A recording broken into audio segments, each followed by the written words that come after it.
over the roof ledge and jumping to the ground before running away.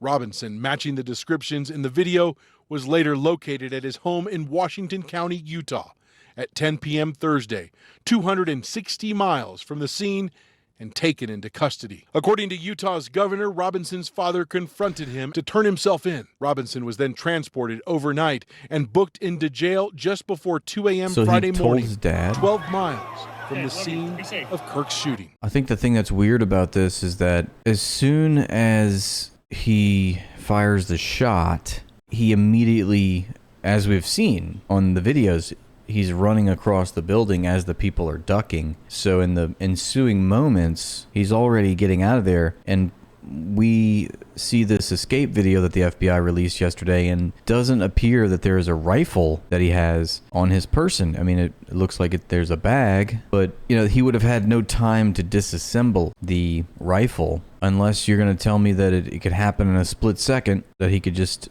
get the thing dismantled back in his school bag and then, you know, traverse across the roof. So you're going to tell me that he disassembled it, jumped off the roof, then went into the woods and then assembled it again? Because they found it assembled. Seems to be like the one thing that is kind of shady about this. Not to mention every other thing else. I think you can see the rifle when you zoom in, but then he's walking across campus with a rifle after a shot just rang out. I mean, I don't know. It didn't look like there was a rifle there, but I'm, you know, open to being proved wrong. AR-15 can be broken down into two pieces by pushing out two pins, but did he have an AR-15, and could he have dismantled it that lickety-split? You heard that he hid it in his pants and walked with a limp. Well, we did see him as he was arriving. I just saw this video just now on stream for the first time of him arriving at around 11:52 p.m., like they say. And he kind of seemed like he was walking with a limp. We could go back to that video, in fact, and watch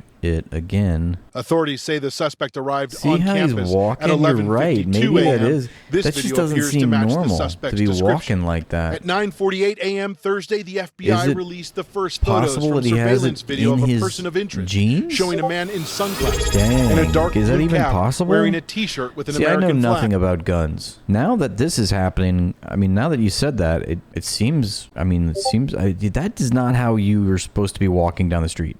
On campus Look at him. at He's 11:52 a.m. like This video appears to match the acting like suspect's he's description. got At 9:40. Something in there, you know? No, because the footage is before the attack. His pants are pretty tight, though. They also got the wrong suspect. Looks more like that footage is from after jumping down the roof, injured from the hit. See, that's what I would have thought, too. But the fact... Okay, so that makes sense to me, and that's the initial thought that I had, watching this in real time with you guys. But... it's just the fact that maybe the voiceover he's talking about when...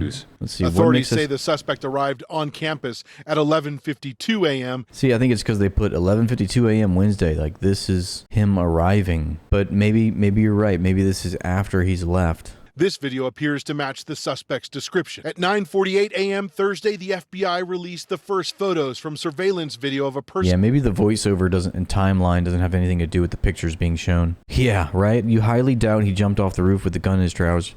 And, you know, he's holding on to... I mean, clearly it must have been his school bag that he's holding on to, although he's not, like, holding it on his back, but he's kind of just holding it with him. I could totally see how you could hurt your leg in the drop and then be walking with a limp afterwards. So that makes a lot of sense. Now that I'm seeing it as if he was leaving the school and this is how he's walking in the neighborhoods as they... Because, you know, he supposedly went into an adjoining neighborhood, and obviously there are ring cams or door cams along the street, so that, you know, the police were asking for that. It's just amazing to think that you can get away with anything these days because we are just constantly being surveilled. Funny, the FBI response in this whole sham operation, they didn't want to release the images of the person of interest because they claimed they had really awesome facial recognition technology. They really touted that, you know, the initial FBI press conference, and subsequently they ended up sharing the images of the person of interest because the facial recognition technology didn't work. And through it all, it didn't take a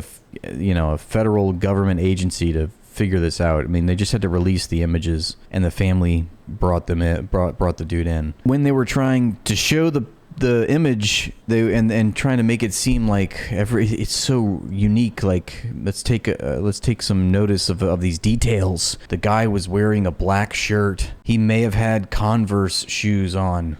He was definitely wearing pants, and he had a hat on, and the hat had a triangle on it. And don't forget the sunglasses. And when he walked, he put one foot in front of the other. Please, if you know this person, come forward. I saw some guy in a black shirt with sunglasses the other day. I think it might be the guy. There is an interesting Gray Zone article that came out that we are going to take a look at. It says a Trump insider and longtime friend of Charlie Kirk tells the Gray Zone how the assassinated conservative leader's turning point on Israeli influence provoked a private backlash from Netanyahu's allies that left him angry and afraid. The source said anxiety spread within the Trump administration after an apparent Israeli spying operation was uncovered. Charlie Kirk rejected an offer earlier this year from Israeli Prime Minister Benjamin Netanyahu to arrange a massive new infusion of Zionist money into his Turning Point USA organization, America's largest conservative youth association, according to a longtime friend of the slain commentator, speaking on the condition of anonymity. I wonder if we could draw a thread from October 7th to Charlie Kirk's assassination. Could it be that one had to happen in order for the other to happen, and they were mutually inclusive that way? The source told the Gray Zone that the late pro-Trump influencer believed Netanyahu was trying to cow him into silence as he began to publicly question Israel's overwhelming influence in Washington and demanded more space to criticize it. And you know what else is very interesting is Prime Minister Benjamin Netanyahu has recently tweeted that he spoke to Charlie Kirk not more than 2 weeks ago and invited him to Israel. And then Netanyahu says, it's a shame that we'll never get to take him up on that. In other words, we invited him, but now that he's dead, he's not coming to Israel. And you know they want to get you to come to Israel so that they can buy your affection, buy your consent, your acceptance of them. So could it be that now we're hearing Charlie Kirk rejected an offer earlier this year from Prime Minister Benjamin Netanyahu? Could it be that Charlie Kirk also rejected a trip to Israel and Benjamin Netanyahu left that out of his tweet or his statement? And man, the implications there, that if it turns out that this is true, that Charlie Kirk was rejecting any proposals from Satan himself, could this be a consequence of that? Certainly, we are hearing now that Charlie Kirk was afraid of Israel's motivation to turn on him. In the weeks leading up to his September 10th assassination, Kirk had come to loathe the Israeli leader, regarding him as a bully, the source said. Kirk was disgusted by what he witnessed inside the Trump administration, where Netanyahu sought to personally dictate the president's personnel decisions and weaponized Israeli assets like billionaire donor Miriam Adelson to keep the White House firmly under its thumb. Is this a case of vigilante adventurism, or is it a Mossad psyop? That is the question. I guess if it was a Mossad psyop, is it too on the nose to just make the patsy a black trans Palestinian Muslim with disability? I'm just wondering if it was a Mossad psyop, would they have chosen the patsy to be more Islamic than what they came up with? But it is interesting, the guy, just like apparently Luigi Mangione, he engraved words on bullets. What is the deal with that?